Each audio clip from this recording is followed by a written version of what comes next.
Lorsqu'on parle de la démocratie athénienne, système politique apparu entre le 6e et le 5e siècle avant notre ère, on parle avant tout d'un territoire comprenant la ville d'Athènes et sa région, l'Attique. Selon les estimations, ce territoire était peuplé d'environ 300 000 habitants entre les 5e et 4e siècles avant notre ère. Parmi ces derniers, on dénombre environ 37,5% de femmes et d'enfants, 37% d'esclaves, 17,5% de métèques, c'est-à-dire d'étrangers, et seulement 10% de citoyens, soit 30 000 individus environ. À ce titre, l'accès à la citoyenneté était réservé aux hommes libres, nés de parents athéniens et ayant fait leur service militaire ou éphémère.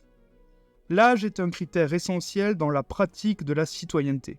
À 18 ans, le jeune homme accédait officiellement à la citoyenneté en étant reconnu dans son dème. En suivant, il effectuait son service militaire jusqu'à ses 20 ans, âge à partir duquel il pouvait réellement exercer sa citoyenneté. Il fallait attendre l'âge de 30 ans pour que la plupart des charges politiques importantes soient accessibles. Notons qu'un citoyen sur 3 avait entre 18 et 30 ans et que les 2 tiers restants avaient plus de 30 ans. Depuis la fin du 6e siècle avant notre ère, le territoire athénien est politiquement divisé en 3 régions. La ville, la côte et l'intérieur. Chacune de ces régions est à son tour divisée en 10 circonscriptions ou tritis. Il y a donc 30 tritis au total. Enfin, chaque tritis est composé d'1 à 10 dèmes, le dème étant l'équivalent d'un groupe humain géographiquement proche. Les 139 dèmes de l'Attique forment l'unité de base du système politique athénien. Plus encore, c'est sur la base de cette division territoriale que se fondent les 10 tribus athéniennes. Chaque tribu rassemble 3 tritis, une de la ville, une de la côte et une de l'intérieur. Le but est de forcer les habitants de l'ensemble du territoire à se brasser au sein de cette entité servant de base au fonctionnement des institutions athéniennes. D'un point de vue économique, les chiffres sont relativement imprécis. Quelques données sont toutefois connues. Au IVe siècle avant notre ère, les revenus de l'État athénien varient de 130 à 1200 talents par an.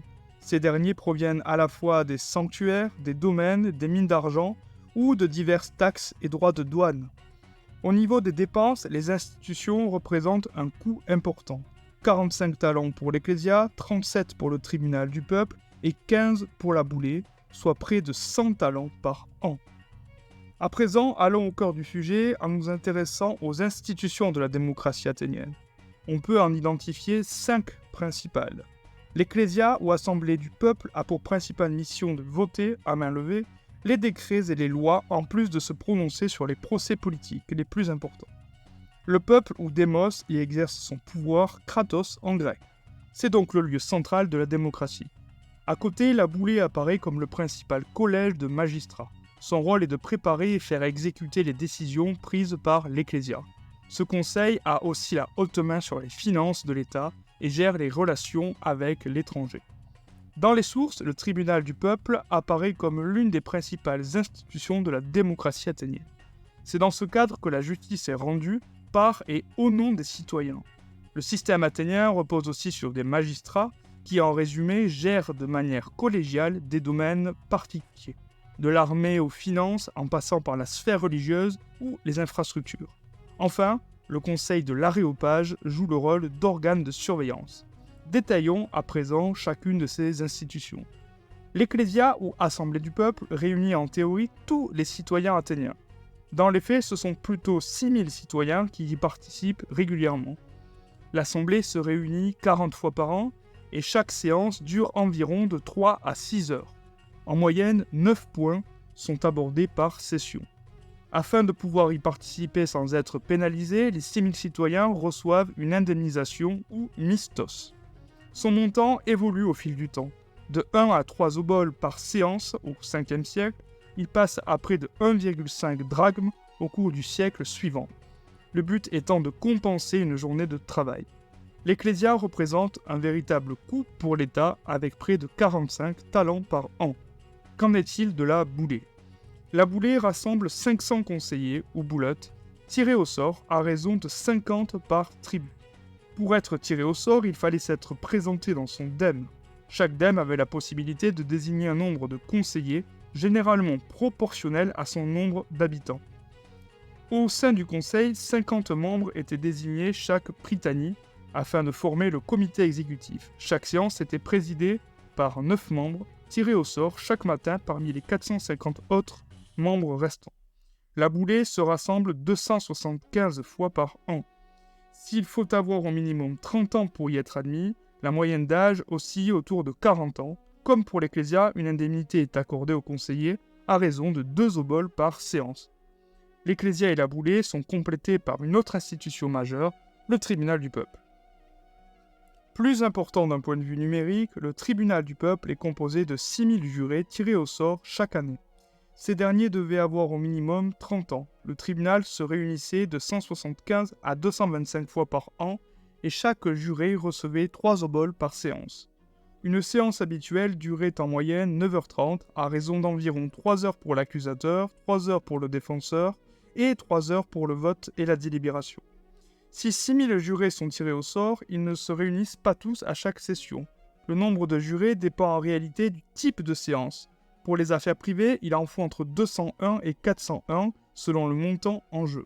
501 pour les affaires publiques et jusqu'à 2501 pour les affaires politiques. Les jurés qui siègent sont tirés au sort à chaque session. En moyenne, de 3 à 4 tribunaux sont formés par séance et peuvent donc convoquer jusqu'à 2500 jurés répartis dans ces mêmes tribunaux. Outre les 500 bouleutes qui ont le statut de magistrat, la vie politique athénienne repose également sur 700 autres magistrats, dont environ 100 sont élus par l'Ecclésia et 600 sont tirés au sort. Il existe près de 71 types de magistrature ou de collèges de magistrats. À chaque fois, l'âge minimum requis est de 30 ans. Chaque collège est en moyenne composé de 10 magistrats pour éviter la concentration des pouvoirs. À titre d'exemple, on peut mentionner le collège des archontes, dont les membres sont tirés au sort. Sa mission est de veiller à la promulgation des lois, en plus de présider les différents temps forts politiques. Mentionnons enfin le conseil de l'aréopage, composé de 150 aréopagites. Tous les anciens archontes y sont admis et l'âge minimum requis est donc de 31 ans. Les 2/5 des membres de ce conseil ont néanmoins plus de 60 ans, ce qui l'apparente à un conseil des anciens. En Grèce, la vieillesse est perçue comme une qualité, gage de sagesse. Ainsi, la démocratie athénienne repose sur la combinaison entre ces différentes institutions qui, chacune à sa mesure, est censée incarner la volonté du peuple. Étant donné les limites relatives à l'âge, au sexe ou à la condition des individus, ce système politique ne donne pas la parole à l'ensemble des habitants de l'Attique. Il reste néanmoins moderne dans la mesure où il a pris forme dans un univers politique jusqu'alors dominé par l'aristocratie.